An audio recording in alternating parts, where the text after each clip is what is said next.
La siguiente ponencia la presenta Elwin Luis Waman Quispe, ¿sí? El ponente Elwin Waman es estudiante de doctorado en informática e investigador en el Instituto de Tecnología Semántica, STI, de la Universidad de Innsbruck, Austria. Trabaja especialmente en el campo de la curación de grafos de conocimiento, Knowledge Graph Curation y sus aplicaciones. En el pasado ha realizado estudios de maestría en sistemas de información digital en USAL, España, maestría en ingeniería web, Uniobi, España, y desde el año 2016 Elwin Waman promueve el uso de software para la investigación en la UNAP. Sus áreas de interés son Knowledge Graph, Semantic Web y Knowledge Curation, y hoy presentará el taller titulado Kipu, Quechua Knowledge Graph, como ganador del concurso de investigación. La verdad que es un honor poder presentar esta ponencia.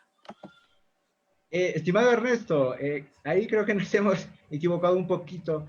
Elwin me parece que le toca a las 6. A las 6 recién a las 5 le toca la exposición, ¿no? O su ponencia. En este caso, ahorita tenemos al ingeniero Alain Alejo Guarachi. Ahí está, sí. Bueno, pido disculpas. Sí, no se preocupe, cosas que por pasan. el tema de los desfasajes horarios. Ok. Sí, el magíster Alain Alejo Guarachi, ¿así es? Exacto. El ponente Alain Alejo es magíster en Ingeniería de Sistemas por la Universidad Nacional de San Agustín, Arequipa, ingeniero de Sistemas por la Universidad Nacional del Altiplano, Puno, estudiante de doctorado en Ingeniería en el Grupo de Ingeniería e Inteligencia Artificial de la Pontificia Universidad Católica del Perú.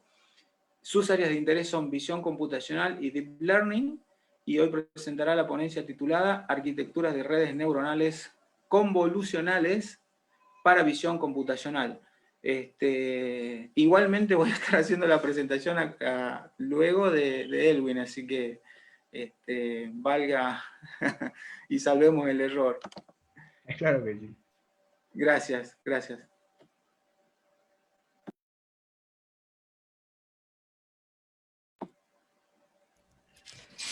¿Qué tal? Buenas tardes. ¿Me confirman, por favor, el audio? Y también sí, se le escucha perfecto.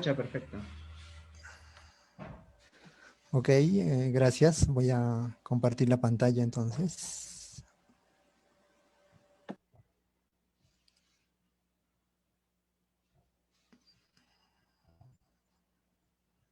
¿Me confirman, por favor? Sí, todo bien. Perfecto. Normal. Gracias. Muy bien.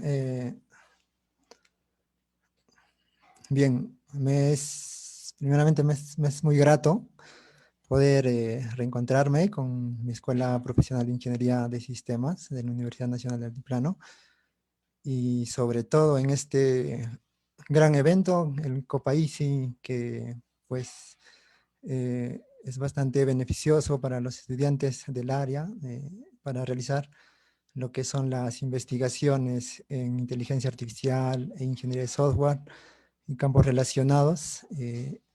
Y también es grato poder presentar este tema, como bien lo dijo el presentador, arquitecturas de redes neuronales convolucionales para visión computacional. Muy bien, para hablar de visión computacional en estos tiempos, tenemos que necesariamente estar hablando de inteligencia artificial, de machine learning, de deep learning, ¿no? Actualmente, como todos sabemos, estamos viviendo una pandemia y la visión computacional no es ajena a este problema mundial. Es así que ya, ¿no? Por ejemplo, ahí tenemos el título de una publicación que fue realizada en el mes de marzo, justo a pocos días de que en Perú declaren la cuarentena.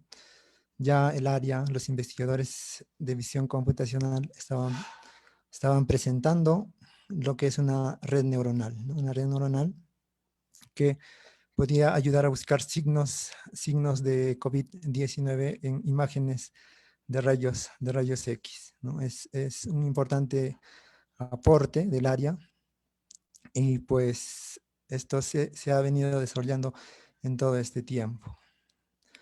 Bien, entonces, dada esta motivación, vamos a presentar la agenda de esta presentación, en la cual vamos a hablar. En realidad el campo es bastante grande, bastante profundo. Sin embargo, vamos a tratar de resumirlo en algunos puntos.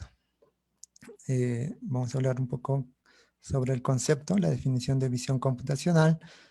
También vamos a definir o ejemplificar lo que es el machine learning, el deep learning, así como las redes neuronales convolucionales.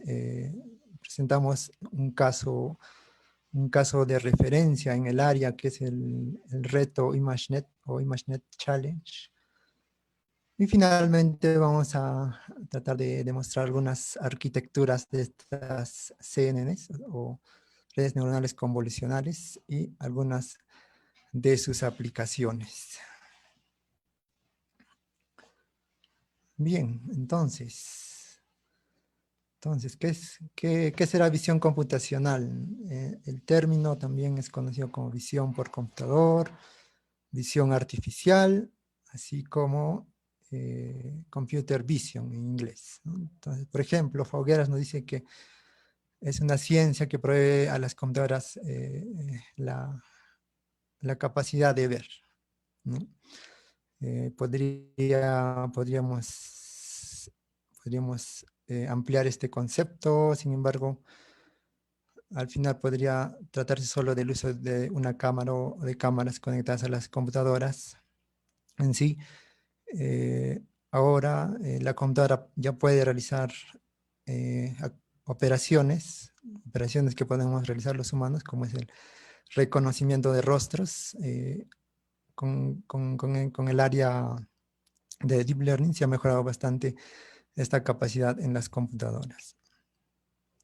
Hay un concepto de Wikipedia bastante más amplio, el cual nos dice que existen procesos de adquisición, de procesamiento, de análisis, de comprensión de las imágenes del mundo real con el fin de producir información numérica o simbólica, ¿no? Acá vienen conceptos de procesamiento de imágenes, digitalización de imágenes, procesamiento de imágenes, análisis, búsqueda de patrones. En realidad es todo un campo, es todo un mundo y bastante interesante, en el cual se pueden hacer muchas aplicaciones, experimentos e investigaciones. Bien, ¿cuáles son las tareas básicas? ¿Cuáles son las tareas básicas que la visión computacional puede hacer? Tenemos ahí algunas, como son la clasificación, es decir, nosotros tenemos una foto y en la cual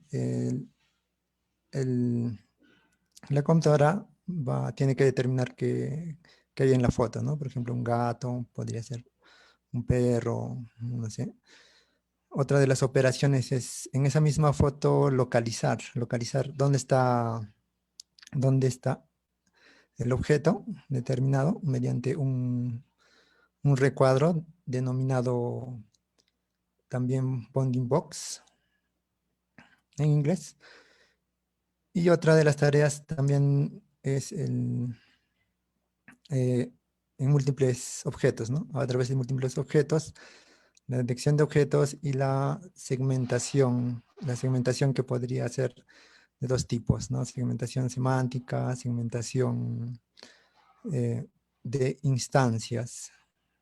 En la segmentación de instancias o segmentación semántica, lo que se busca es determinar, ya que una imagen está compuesta de píxeles, determinar cada píxel a qué objeto pertenece, a qué tipo de objeto pertenece o a qué instancia pertenece. ¿Ok? Entonces, pasamos al siguiente tema.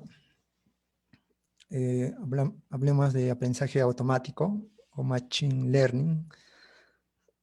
Este es un subárea de la inteligencia artificial y dentro de esto se incluye lo que es el Deep Learning o aprendizaje profundo. Pero antes de pasar a algunos temas más específicos, es importante definir la diferencia entre la programación tradicional y el Machine Learning. En la programación tradicional nosotros tenemos o creamos un algoritmo, lo programamos en una computadora, en una máquina, y recibimos como entrada datos. Esos datos son procesados por este programa realizado intencionalmente o eh, explícitamente y obtenemos una respuesta. Entonces, a diferencia del Machine Learning, el Machine Learning lo que hace es recibir como entrada datos y salidas. Recibir datos y salidas. La máquina lo que hace es crear el algoritmo. Crear el algoritmo y este algoritmo recién para realizar aplicaciones recién pasaría a una especie de programación tradicional. Sin embargo, este algoritmo es un modelo matemático, no está programado explícitamente. Ese vendría a ser la diferencia con el algoritmo de la programación tradicional. Entonces, acá necesitamos bastante cantidad de datos y sus etiquetas o sus respuestas, como vamos a ver un poco más adelante, para lograr crear una especie de aprendizaje automático. Bien, entonces, en esto del Machine Learning, Deep Learning, entra lo que es redes neuronales artificiales. Básicamente, estos se ha inspirado en lo que son las redes neuronales biológicas. Tenemos ahí, por ejemplo, una neurona biológica con sus respectivas características. Entonces, el modelo matemático análogo a esta neurona es denominado el perceptron. El perceptron tiene, por ejemplo, tres datos. Acá tiene tres datos y tiene que son valores numéricos y también tiene tres pesos que también son valores numéricos. Estos se computan en un resultado y se obtiene una salida, ¿no? La salida sería análogo al axón y los valores de entrada sería análogo a las dendritas. Bien, siguiente.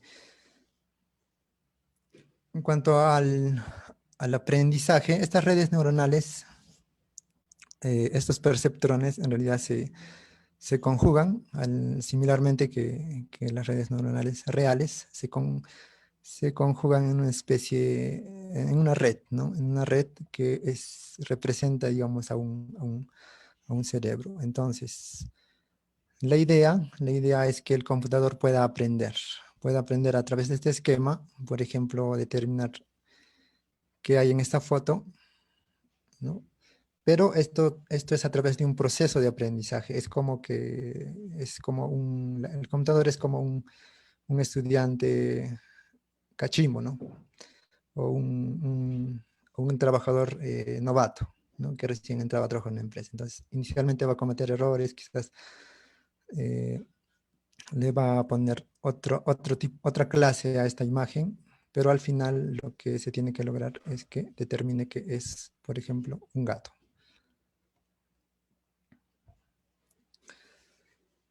Entonces, acá tenemos la arquitectura de una red neuronal artificial. Ya tenemos acá varios perceptrones que están representados en los círculos, la parte central en realidad. Y tenemos datos de entrada. Por ejemplo, acá tenemos dos datos de entrada. Estos datos de entrada se juntan en una capa de entrada. La arquitectura estaría compuesta por una capa de entrada, una capa oculta y una capa de salida. Esta capa de salida nos puede dar diferentes valores dependiendo del problema que debemos desarrollar. ¿no? Podría ser la clasificación o una salida de un solo valor, de hacer una representación binaria, u otras características de acuerdo al problema que queremos resolver. Seguimos, entonces, en la anterior diapo vemos una red simple, y aquí vemos una red un poco más compleja, en realidad más compleja porque tiene 1, 2, 3, 4, 5 capas ocultas, la capa de salida y la capa de entrada.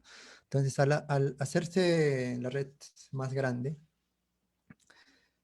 toma el concepto de deep learning o aprendizaje profundo porque se extiende el aprendizaje y en realidad esta red tiene que pasar por todas estas capas, el proceso de la construcción del modelo tiene que pasar por todas estas capas, de tal manera que se haga un forward, un backward, o sea, un ida y vuelta para que finalmente obtengamos un modelo matemático que vendría a ser el algoritmo de alguna aplicación. Bien, acá tenemos una pregunta, ¿no? Estamos en realidad tratando de explicar lo que es visión computacional con el uso del deep learning y cómo, en este caso, cómo haríamos para que una red neuronal pueda utilizar las imágenes o pueda recibir como datos una imagen. ¿Será posible? Acá tenemos un ejemplo donde tenemos la imagen de un jaguar, una imagen, digamos, de 32 por 32 píxeles y por 3 canales de color, ¿no? En realidad una imagen es una matriz multidimensional o de 3 dimensiones cuando es a colores. Y esta imagen tiene esta cantidad de valores, en total 3072 valores. Estos 3072 valores tendrían que ser los datos de entrada de esta red neuronal. Acá solo tenemos 2. Entonces, pueden haber 3072, pero imaginen cómo sería esta red con esas 3072 valores. Incluso este tamaño de imagen es de bastante baja resolución. Entonces, el problema real sería mucho más complejo, lo cual conllevaría al uso de mucha memoria y mucho procesamiento para generar un modelo. Entonces, es así que nacen las redes neuronales convolucionales.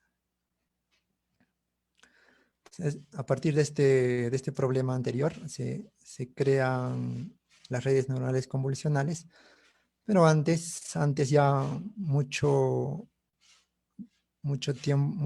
años atrás, 1958, se presenta un experimento de Hubel y Wiesel, ¿ok? Donde utilizan a un gato, o los gatos, para analizar las señales eléctricas de su cerebro mediante estímulos visuales. El gato entonces recibe, por ejemplo, líneas verticales, horizontales, diagonales, círculos y otro tipo de objetos, ¿no? Entonces, el estudio concluye que estas señales, estas imágenes o estímulos son convertidas en patrones de respuestas.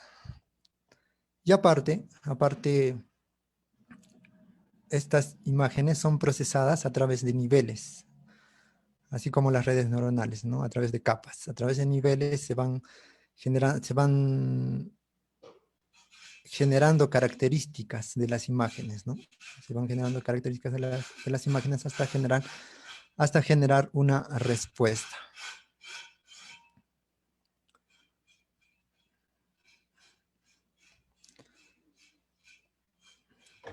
Muy bien, acá, entonces, en esta siguiente diapo vamos a vamos a mostrar un video sobre qué vendría a ser una convolución. Hemos hablado de redes neuronales, hemos hablado de que las redes neuronales convolucionales hacen un proceso de imágenes a través de niveles, pero ¿qué es una convolución? Vamos a ver si carga.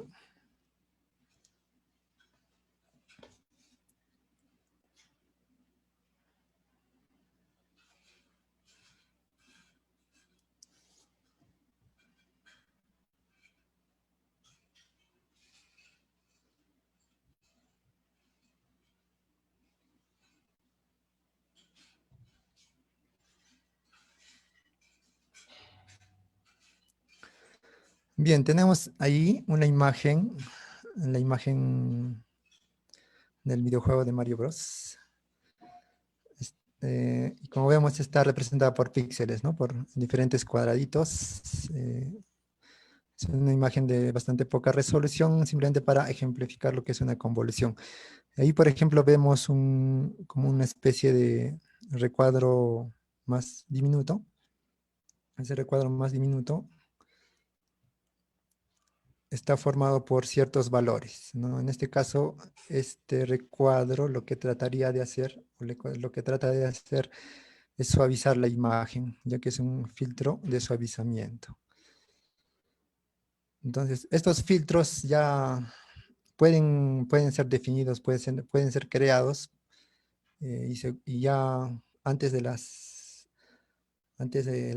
deep learning, en visión computacional, se han creado bastantes tipos de filtros que han sido usados en diferentes aplicaciones, ¿no? Como el caso de Instagram.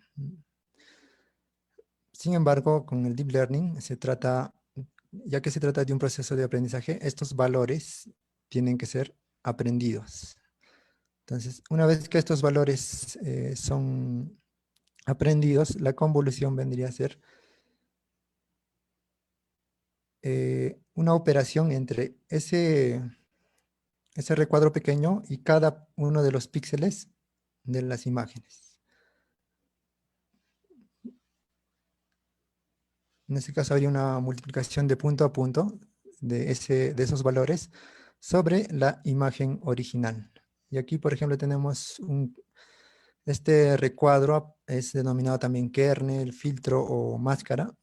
Y en este caso tenemos un kernel de tipo gaussiano, ¿no? Que también nos provee un suavizamiento mayor de la imagen.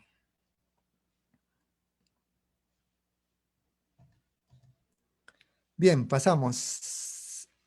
Siguiente slide.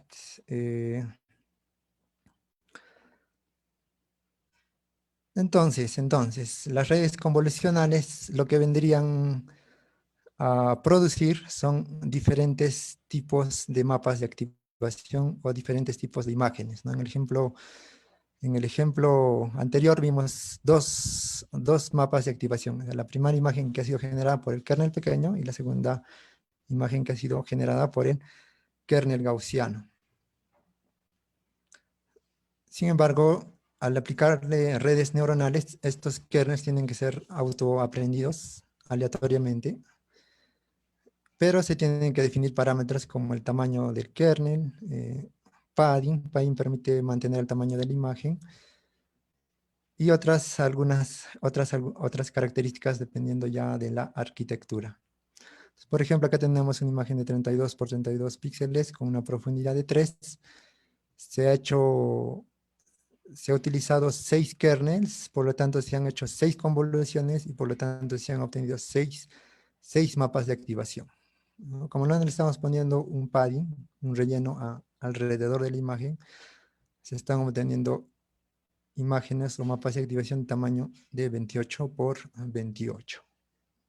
Y entonces, esta vendría a ser una capa de convolución, ¿no? ¿Recuerdan el perceptron?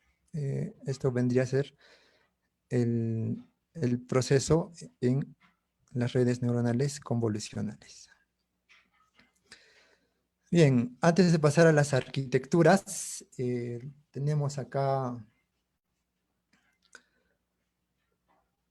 un esquema donde también lo vimos, ¿no? Con la programación tradicional versus el machine learning. Se tiene que tener muy en cuenta que para lograr el aprendizaje de estos modelos se tienen que tener una gran cantidad de imágenes. Acá, por ejemplo, tenemos una gran cantidad de imágenes de diferentes clases, ¿no? Podrían ser un auto, un camión, un avión, un barco, o imágenes de camiones, de barcos, varias imágenes, ¿no? Entonces, lo que hacen las redes convolucionales es sacar características, seleccionar características, y acá vienen algunos métodos estadísticos que podrían ser de regresión lineal, regresión logística, etcétera, que nos van a permitir hacer clasificación y otras tantas operaciones. Entonces, esta primera etapa se llama entrenamiento, Stage 1, entrenamiento, y Stage 2 es una especie de pruebas donde se pone a prueba el modelo generado. El modelo generado con una imagen de test que no está dentro de este conjunto de entrenamiento, sino puede ser cualquier imagen, ya puede ser una nueva imagen, en la cual se pone a prueba el modelo, el algoritmo generado, ¿no? Y este nos debe retornar una clase, la clase correcta si el modelo tiene una precisión alta.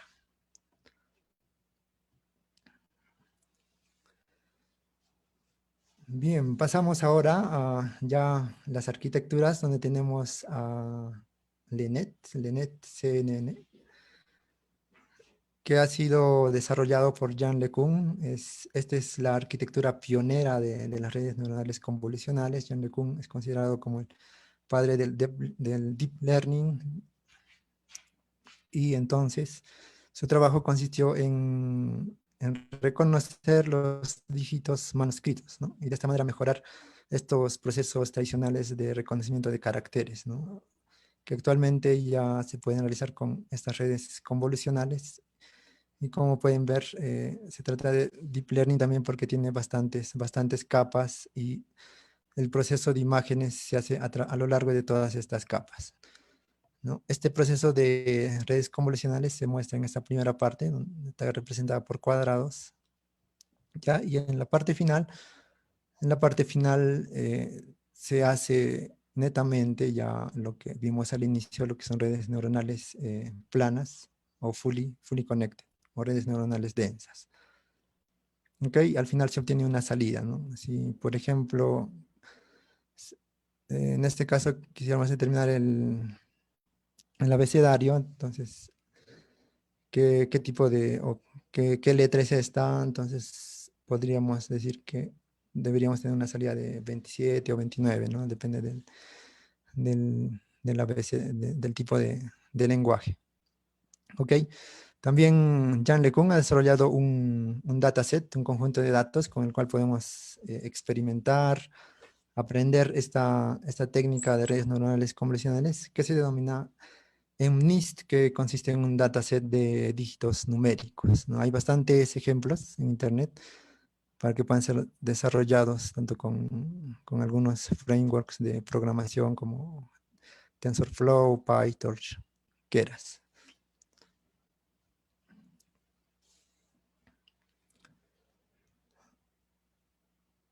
Bien, seguimos entonces con una de las operaciones básicas de la visión computacional, que es la clasificación.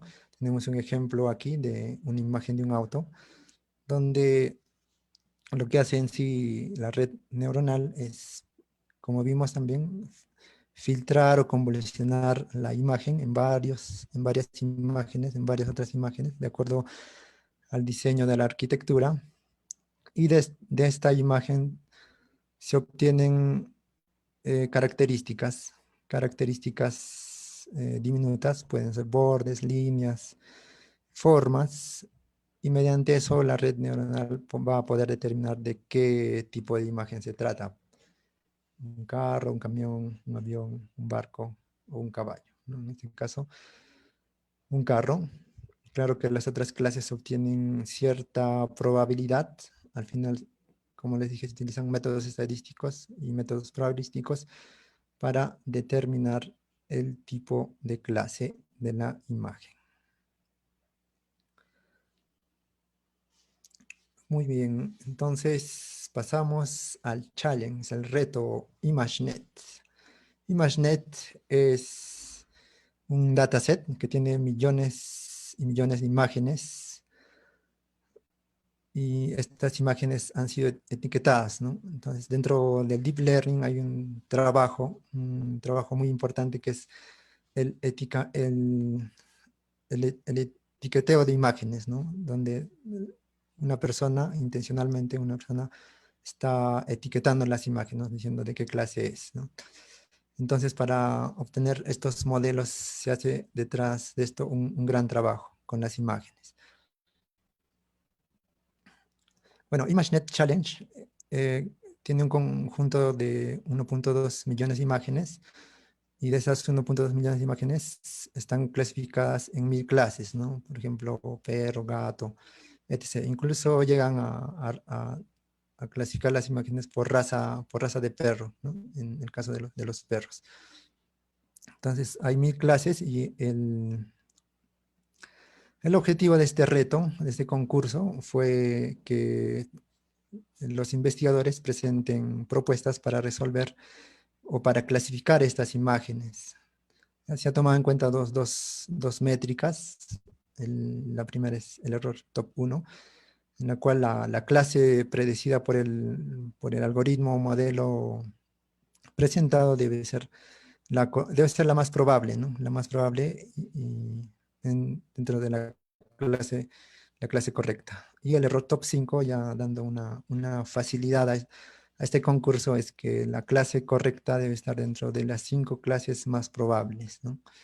De las 1000 clases que he obtenido un resultado, las 5 clases más probables, dentro de esas 5 clases más probables debería estar la clase correcta.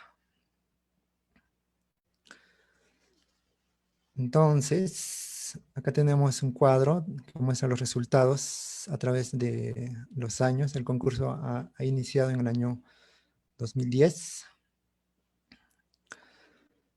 2011 no se han presentado, en este caso, algoritmos o modelos de redes convolucionales profundas, sino hasta el año 2012, donde se presenta el modelo AlexNet, ¿no? El modelo AlexNet tiene una profundidad de 8 capas de redes entre convolucionales y redes neuronales densas. En el 2013, bueno, acá solo estamos viendo los modelos más conocidos, los modelos más utilizados en este mundo de la visión computacional, como es AlexNet, BGG, que presenta un modelo de 19 capas, mucho más profunda. El modelo de Google, GoogleNet, que tiene un modelo de 22 capas. Y el ganador de entre de estos modelos en el año 2015, ResNet, o Residual Network, que ha sido presentado por Microsoft Research, ¿no? Microsoft Research ha demostrado que una red puede ser mucho más profunda con 152 capas. Entonces, el error top 5 obtenido fue de 3.57% nada más. Quiere decir que aproximadamente más del 96% de las imágenes fueron clasificadas correctamente por su modelo. ¿Ok? Acá tenemos una evolución de estas arquitecturas. Tenemos SIF, que es una técnica tradicional de visión computacional, y ya recién luego AlexNet, que vendría a ser Deep Learning. Acá hay otros modelos como PPNet, ResNet, NASNet y así, ¿no? Ya casi todos llegando al 100% de precisión. Entonces, prácticamente este problema está resuelto, este challenge está resuelto, pero es un challenge de referencia, es un challenge que ha hecho más interesante y de mayor demanda investigativa lo que son los modelos de Deep Learning en visión computacional. Bien,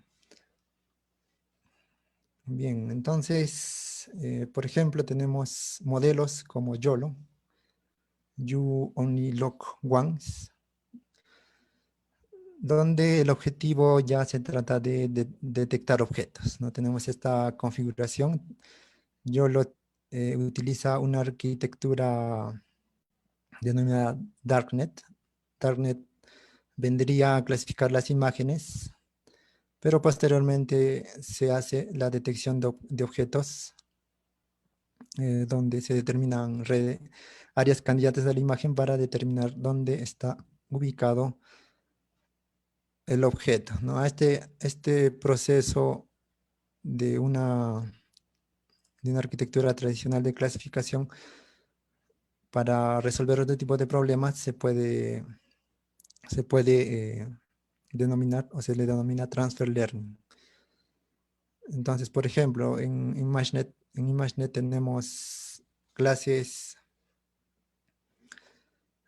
1000 clases, pero no hay, por ejemplo, no hay imágenes de vicuñas, alpacas, llamas, ¿no?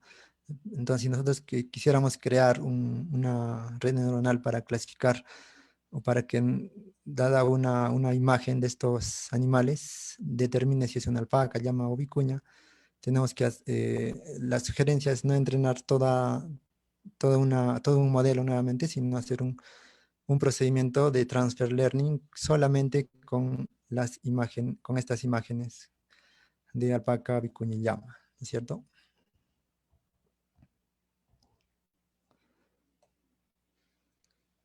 Bien, por ejemplo, YOLO. YOLO puede ser aplicado a la detección de personas. Acá tenemos un ejemplo eh, donde se están detectando las personas, y sobre este modelo de detección de objetos o personas se está resolviendo un problema, o se está ejemplificando un problema de distanciamiento social, ¿no? Entonces, una vez que se han hallado las personas, mediante algún algoritmo, hemos determinado si esas personas podrían estar cumpliendo el distanciamiento social, ¿no? Si es que fuera el caso de un reglamento, ¿no? De un reglamento, como fue el caso de la pandemia, como es el caso de la pandemia. Entonces, pasamos a otro ejemplo.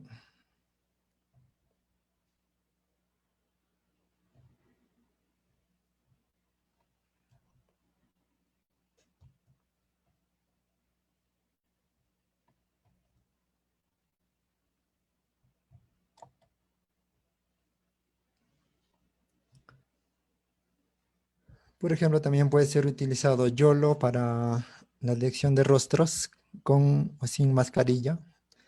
En este caso también se hace un proceso de transfer learning. Ya tenemos varios modelos, en realidad ya tenemos varios trabajos para resolver este problema, pero ahí se ha hecho un proceso doble. Primero se determina los rostros, las ubicaciones, y posteriormente con otro modelo se puede determinar si ese rostro, si esa clase tiene o no tiene mascarilla. Tenemos otra arquitectura que es la Single Shot Multibox Detector. Hay un problema, por ejemplo, acá, ¿no? Tenemos las fotos casi con el tamaño promedio de los rostros. Sin embargo, acá en la esquina tenemos un rostro a mayor escala, o mayor, más grande, ¿no? Entonces, SCD trata de resolver ese tipo de problemas, ¿no? A mayor escala, determinar los objetos en mayor escala. Y también ambos, YOLO y SCD, son algoritmos muy aplicados en lo que es videos.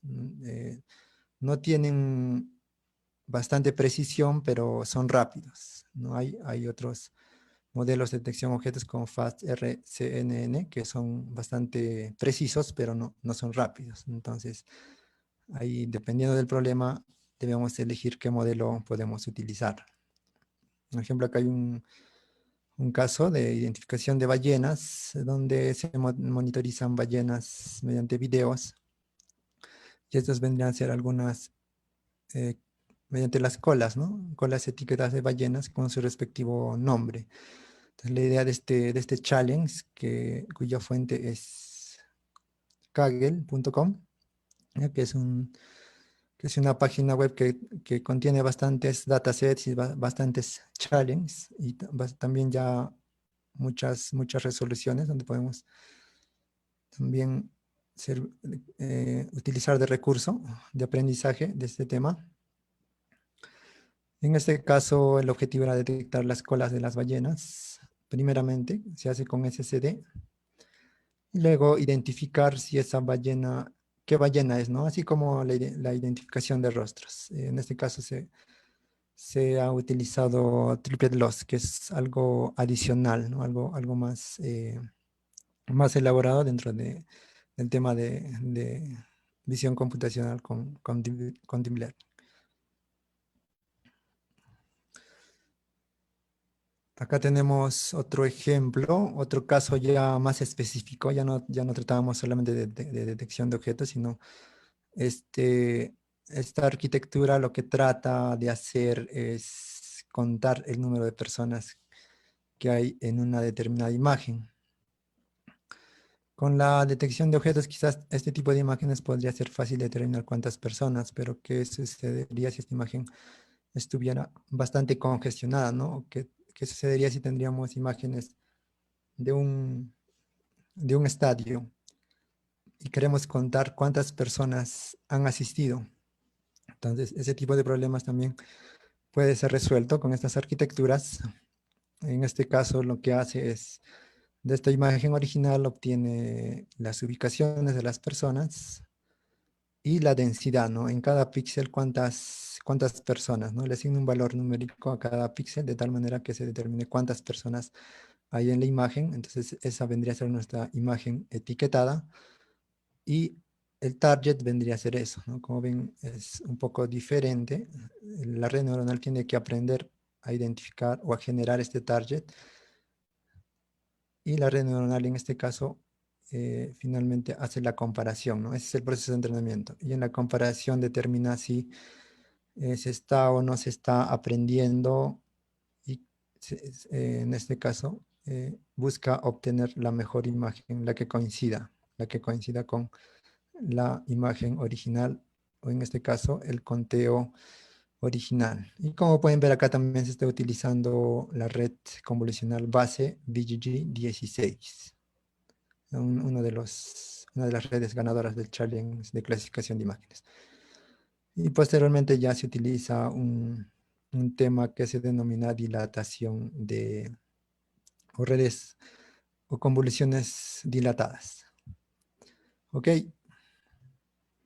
Acá tenemos ejemplos, como les decía, tenemos imágenes altamente congestionadas, tenemos sus mapas de densidad, mapa real y mapa predecido por el modelo, ya que tenemos algunos resultados, no son 100% precisos, pero ahí están muy cerca, igual acá, ¿no?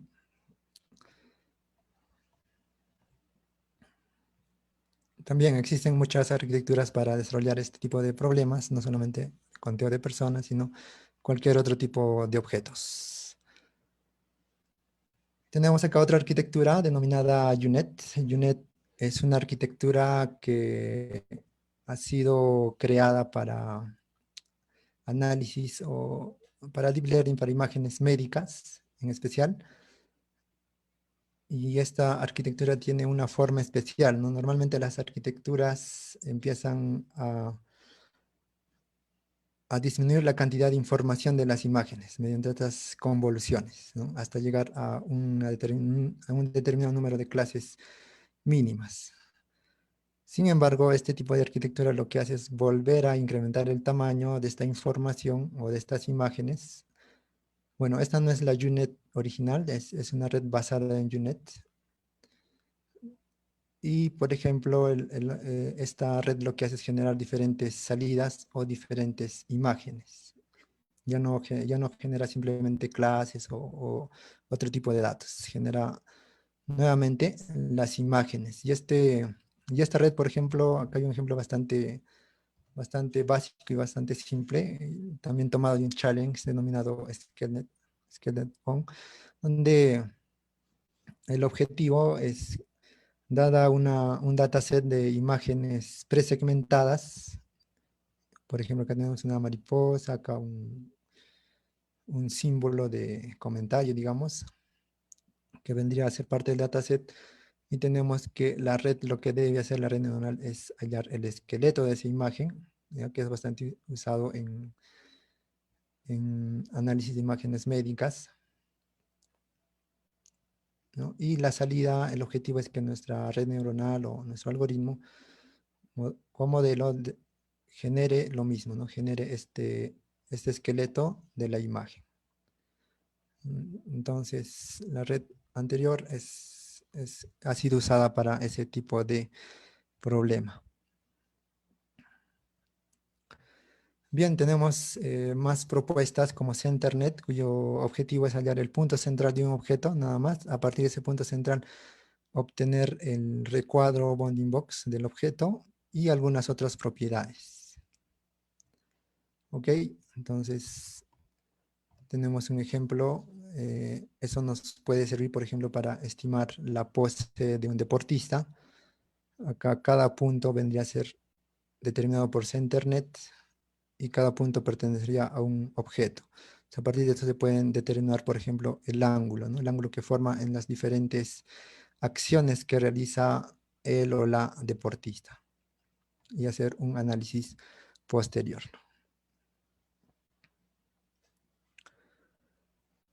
Muy bien, finalmente,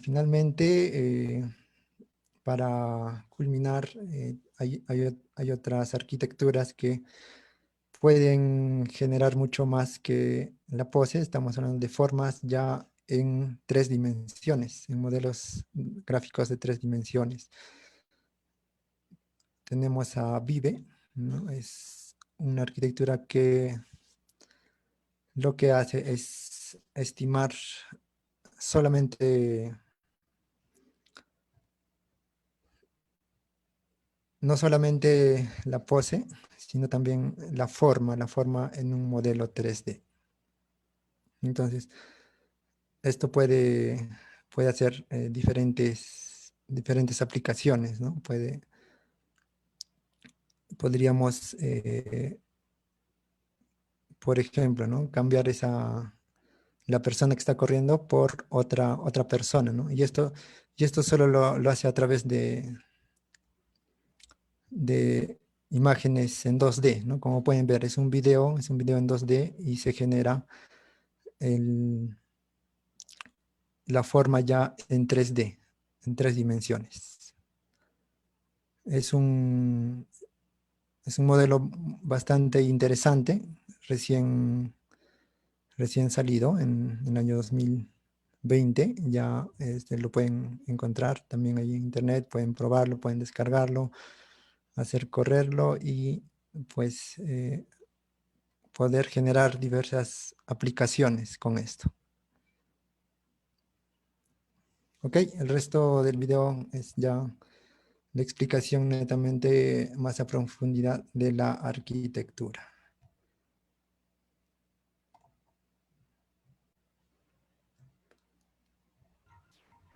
Ok, ingeniero Elaín, de verdad le agradecemos el tiempo y, bueno, su excelente ponencia. Yo realmente me quedo muy sorprendido, ¿no? Con todos los avances que tiene todo el campo de la inteligencia artificial en su conjunto. Y bueno, hay que poner mi cámara. Y bueno, yo sé que usted y todos los ponentes tienen mucha información para hacernos llegar a cada uno de nosotros, pero el tiempo realmente es muy corto, ¿no? Bueno, nuevamente agradecerle por la ponencia y vamos a pasar ahora a la ronda de preguntas, ¿no? Como ya es costumbre.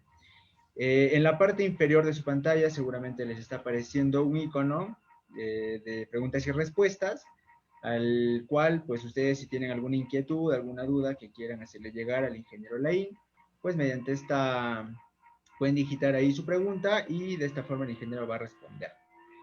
Bueno, mientras vamos esperando, tengo aquí una pregunta para usted, ingeniero, nos preguntan, ¿qué es la transferencia de aprendizaje y cómo se reutiliza en una arquitectura de Deep Learning? Muy buena pregunta.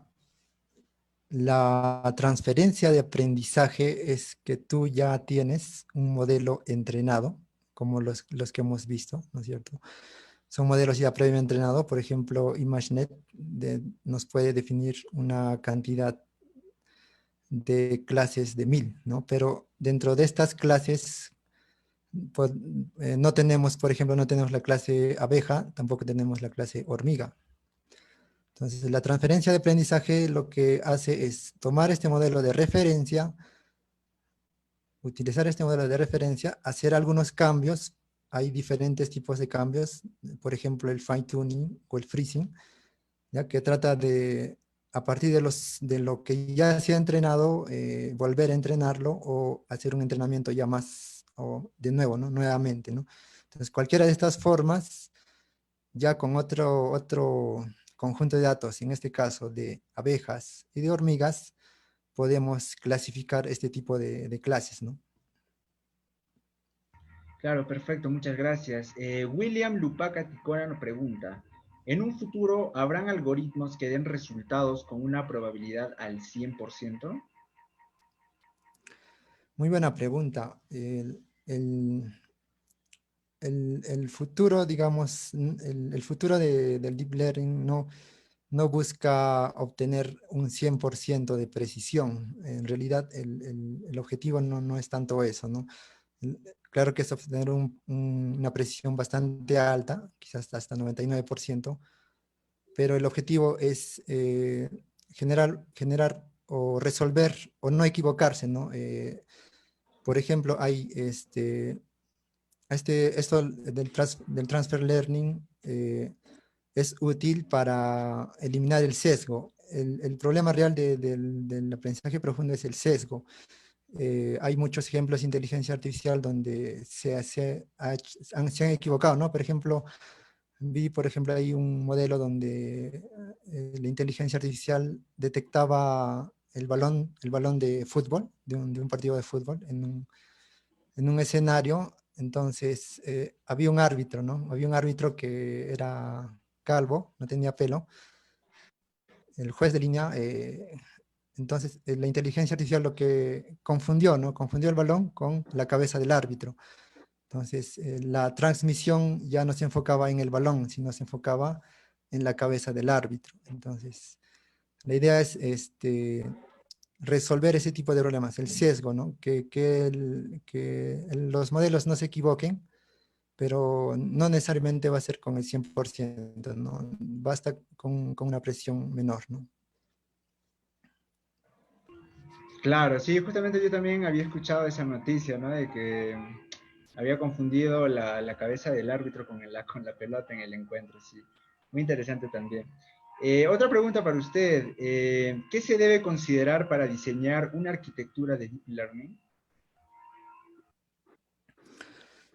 Bien, para detectar, o más bien para diseñar, ¿verdad? Diseñar una arquitectura, se debe tener en cuenta algunos hiperparámetros. No lo hemos visto en esta exposición, ya que necesita bastante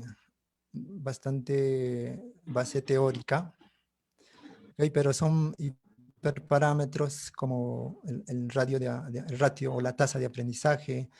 Tenemos la forma en que se va a entrenar. En realidad, cada entrenamiento agarra el conjunto de datos entero y lo que tiene que hacer es, si no los permite la computadora donde estamos entrenando, debemos hacer un diseño de tal manera que no los permita, ¿no? O sea, no, de repente no tomar todo el conjunto de datos entero, sino tomarlo por partes, ¿no? Determinar eh, cuánta cantidad de o grupos o subgrupos de imágenes introducir a la red neuronal para que ésta aprenda. Debemos elegir temas de optimización, debemos elegir temas de la función de pérdida. La función de pérdida es la que al final, como vimos en el ejemplo de conteo de multitudes, compara dos resultados, pero hay diferentes funciones de pérdida, ¿no? Hay diferentes funciones de pérdida. También hay cómo está nuestro conjunto de datos, ¿no? Si está balanceado, si faltan imágenes de una clase y de otra clase. Y experimentar de tal manera que podamos obtener un buen diseño. Perfecto, muchas gracias. Y vamos a pasar con la última pregunta ya. La hace Oscar Gonzalo Apaza Pérez y nos pregunta, ¿no? ¿Cuáles son las características óptimas en cuanto a la resolución de la cámara y de las PCs para realizar clasificación de imágenes? La resolución de la cámara es, digamos, un elemento secundario, ya que los modelos, al final, el tamaño de entradas son reducidos y son centrados, son cortados. ¿Okay? Entonces, no es necesario, digamos, para estos modelos tener una resolución completa de las imágenes para clasificarlas. Quizás para otro tipo de problemas, sí sería bueno determinar la resolución.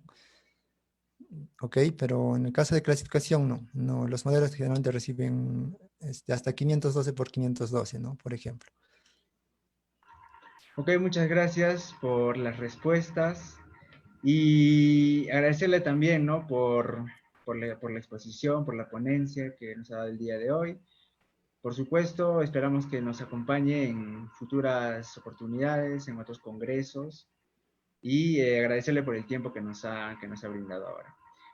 Ahora voy a invitar nuevamente al magíster Ernesto Sánchez para que realice el reconocimiento respectivo al ponente.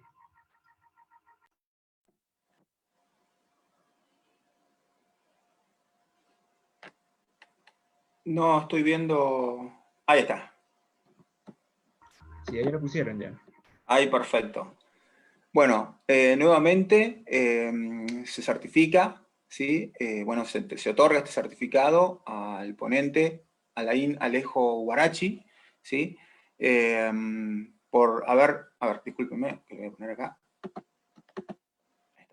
Por haber participado en calidad de ponente en el primer Congreso Internacional Peruano-Argentino de Ingeniería de Sistemas e Informática y tercer workshop de Inteligencia Artificial, organizado por la Escuela Profesional de Ingeniería de Sistemas de la Universidad Nacional del Altiplano Puno, Perú, y el Departamento de Informática de la Universidad Nacional de Salta, Argentina, llevado a cabo del 7 al 12 de diciembre del 2020 con una duración de 120 horas. ¿Sí? Así que bueno, muy, muy agradecido, y la verdad que vengo siguiendo las ponencias, y la verdad que muy, muy sorprendido e interesante e interesado por